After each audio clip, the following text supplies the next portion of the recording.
Clément Turpin dirigeait sa première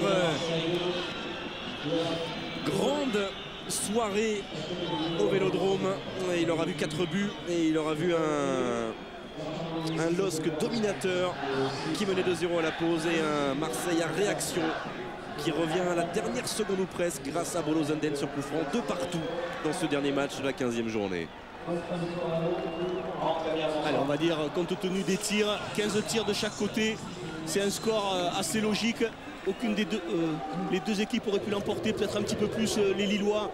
Mais dans l'ensemble, on va dire, compte tenu des efforts fournis par les uns et les autres, c'est un score assez logique, même s'il y aura certainement beaucoup de regrets pour les Lillois. Et Marseille qui ira à Liverpool bien sûr cette semaine avant d'aller à Toulouse. Bolo Zenden. Oui, effectivement, pour un coup franc encore magnifique. Tu en avais déjà marqué un, c'était superbe.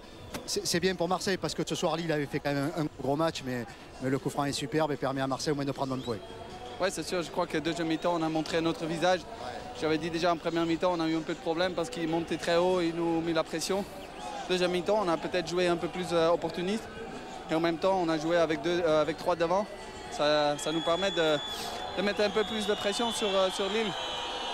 Marseille a fait un grand but, ça nous permet de rentrer dans le match. Et comme ils disent à Marseille, on n'a rien lâché. Jusqu'à la fin, on a lutté pour au moins égaliser ce match. C'est sûr qu'on joue tellement vers l'avant, des fois c'est sûr qu'en défense, on a encore un peu du mal. C'est pour ça qu'encore Lille a eu peut-être une ou deux occasions. Mais c'est surtout parce que nous, on a poussé tellement vers l'avant. Mais je suis très content qu'au moins on a fait un match nul parce que c'était une soirée assez difficile. Ok, merci. Bon. Et la belle opération hein, au classement et pour Paris bien sûr, et pour Lyon et pour Nice qui sera deuxième à l'issue de cette 15e journée avec ses 28 points. L'OGC Nice avec Rudy Garcia. Rudy, grosse déception parce que vous faites un superbe match. Il faut dire les choses comme on sait. Quand on est entraîneur et que ton équipe fait le match qu'il fait, on doit être déçu du résultat, c'est vrai, mais il y a aussi eu des erreurs peut-être qui ont relancé le match à un moment. Bah à mon avis, on a 2 balles de match surtout. Ouais, on a 2 balles de 3-1 et si on en met une des deux, eh bien on revient avec les 3 points. Voilà, on savait que sur un coup de pied arrêté, sur le plan offensif, ils étaient dangereux.